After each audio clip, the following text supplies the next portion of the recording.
কিন্তু ক্রিকেট মহলের আলোচনার কেন্দ্রবিন্দুতে সাকিব আল হাসান। হাজারো প্রশ্ন, উত্তর নেই।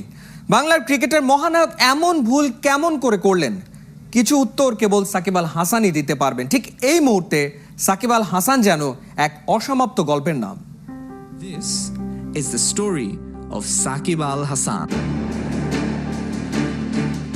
টাইগাররা ভারত সফরে, বাংলার ক্রিকেটের প্রাণ সাকিব আল হাসান বনবাসে। ক্রিকেট রাজ্য তার রাজপুত্রকে তাড়িয়ে দিয়েছে 1 বছরের জন্য। ভুল করেছেন সাকিব, কোনো সংশয় দ্বিধা দ্বন্দ্ব নেই। অনাকাঙ্ক্ষিত ভুলের পথে পা বাড়িয়েছেন তিনি, অকপটে স্বীকার করেছেন, শাস্তি মেনে নিয়েছেন। তবে দুটো প্রশ্নের উত্তর খুঁজতে গেলে আপনি 2 সাকিবকে আবিষ্কার করবেন। কোন প্রশ্নের উত্তরটা আপনার কাছে অধিক অর্থবহ, আপনার সিদ্ধান্ত।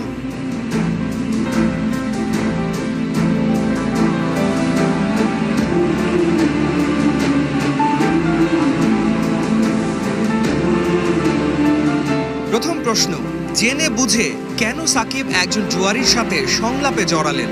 উত্তর খুঁজতে গেলে যে সাকিব আপনার সামনে সে বড্ড অচেনা, একেবারে খলনায়ক।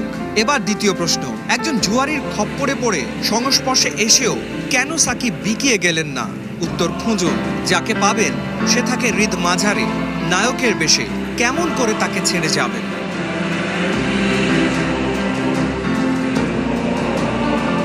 ঘটনাক্রম বলছে সাকিব আকসুর জেরার মুখে পড়েন এবছরের 23 জানুয়ারি, বিশ্বকাপ শুরু ঠিক 4 মাস আগে। অর্থাৎ গোটা দেশ যখন বিশ্বকাপের স্বপ্নে বিভোর, তখন 18 কোটির বিশ্বাসের কেন্দ্রবিন্দুতে থাকা মানুষটি জেনে গেছেন ক্রিকেটের মাঠে তিনি অনিশ্চিত। জেনে গেছেন তার কারণে বাংলার অহমে আঘাত লাগতে যাচ্ছে।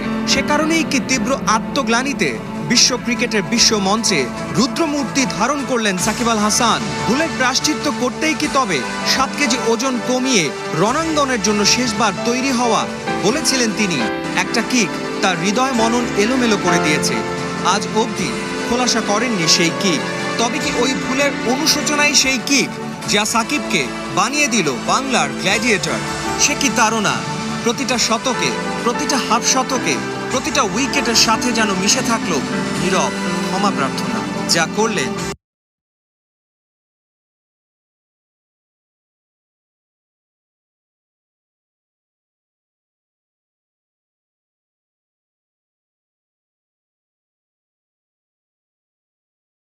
হবে, বাংলার দিকে ধেয়ে আসা ওই বাউন্সার সামাল দিতে সাকিবকে ফিরতেই হবে।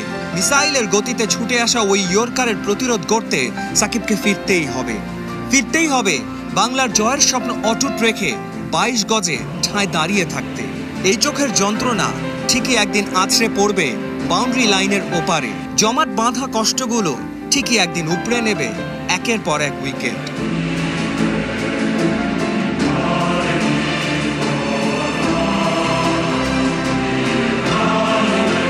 সাকিব ফিরবে, সাকিবকে ফিরতেই হবে। হয়তো ফেরার লগ্নে সাকিব আকাশ পানে চেয়ে বলবে, অনেক হলো আকাশ, তুমি সরে দাঁড়াও, আমি মাথা তুলে দাঁড়াবো।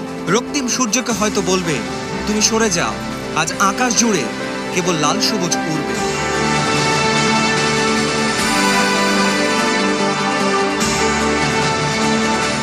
ফাহিম রহমান, 71।